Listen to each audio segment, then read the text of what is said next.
2 days ago mentioning you by name, saying that, quote, as of today, the incoming Trump administration has hired over 1,000 people for the United States government. We will make America great again, and it will happen very quickly. In order to save time, it would be helpful if you would not send or recommend people who worked with or are endorsed by Americans for no prosperity, dumb as a rock John Bolton, bird brain Nikki Haley, Mike Pence, disloyal warmongers Dick Cheney, and his psycho daughter Liz. Thank you for your attention in this matter. Ambassador, how do you respond to that?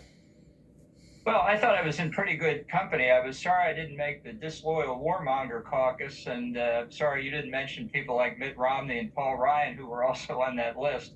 And I don't want to get anybody in trouble, so I won't mention the names of the people who have already been announced publicly as taking positions in the second Trump term who did work for me before. Go ahead, you can. Kash Patel, for example. Do you think Kash should be running the FBI? Absolutely not. I think he's not only unqualified, I think he is, if Trump launches a retribution campaign, I think he'll be a yes man. I think it's a terrible mistake. Do you think that he will do better than Christopher Wray or James Comey?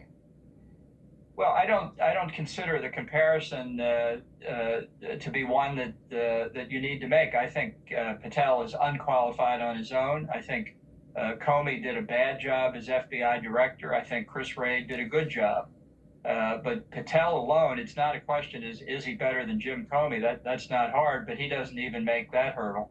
See, I think the comparison is something that the American people are doing right now and are interested in. So on that Truth Social post that I mentioned, yes, he mentioned your name with Mitt Romney, Paul Ryan, Mark Milley, James Mattis, Mark Esper, Dick Cheney as well. Are you proud to be mentioned in that company?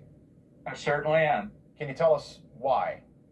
Because these are people who stood up for America, who took enormous criticism throughout their entire careers, who didn't waver from principle, and who I think followed, by and large, in a Reaganite tradition. I think that's what the Republican Party needs. That's certainly what I'm going to continue to argue for.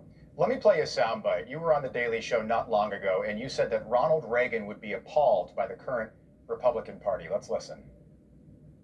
Imagine Ronald Reagan is caught in amber in 1988 and using Jurassic Park technology. He wakes up now, unthawed. What does he think of the modern GOP? Well, certainly the Trump wing of it, he would be appalled by. It's just antithetical, not just to the philosophical beliefs of Ronald Reagan, but to the positive attitude about America and its prospects. I think he'd be stunned that the Republican Party had anything to do with Donald Trump. That was before the election, John. Do you want to take that back? Why should I? I think it's still true.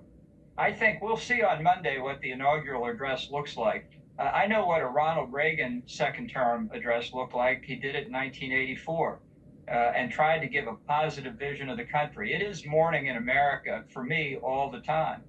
We'll see whether Trump does that or not, or whether we hear more about carnage in America. Ambassador, you understand how out of step you sound right now, given what happened on November the 5th. And I'm not trying to be adversarial. 77 million people voted for Donald Trump again after the last 4 years. Okay, in 2020, we were told that Donald Trump was an aberration. Donald Trump is the face of political America, whether you personally like it or not. And I honestly think that you sound so far out of the mainstream right now that your views are I don't even think they're relevant at this point. The man won all 7 battleground states, the Electoral College, the popular vote. He beat Hillary Clinton in 16, Joe Biden in 24, and Kamala Harris. And somehow you think that he's not the face of where the Republican Party is going. He has revolutionized the party of Ronald Reagan. Reagan Democrats in the 90s. Reagan Democrats. No, hold on 1 second, Ambassador. Reagan Democrats, when Bill Clinton came along in 92, went back to voting for Democrats. Trump has changed all of that. The Republican Party is now the party of the working man. Look, don't give me that kind of rhetoric. I don't know what your father did. My father was a firefighter, okay, for the city of Baltimore. So don't lecture me on the working man. Trump basically has no philosophy. He is an aberration. My father was a builder, John. Okay. Well, And that's so great. I have every That's right great. to lecture you on the working man, please. Yeah, But this go is- ahead. This is Go ahead. we're not accomplishing anything because you're not listening. You're Well, in this I to am give listening, but I don't need speeches, you insulting my not father. to ask questions. But go ahead, but John. I will I'm say listening. I believe Trump is an aberration, and I will be proven right. Millions of Republicans voted for Trump You were just because they proven couldn't stand wrong. Harris. You were Be- just be proven quiet, wrong, okay? John. You want an answer from me, or Please. you just want to talk? Go ahead. Go ahead.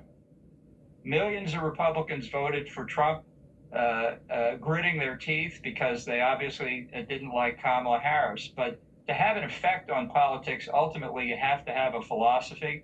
And the only philosophy Donald Trump has is the greater glory of Donald Trump. Ambassador John Bolton, appreciate you joining.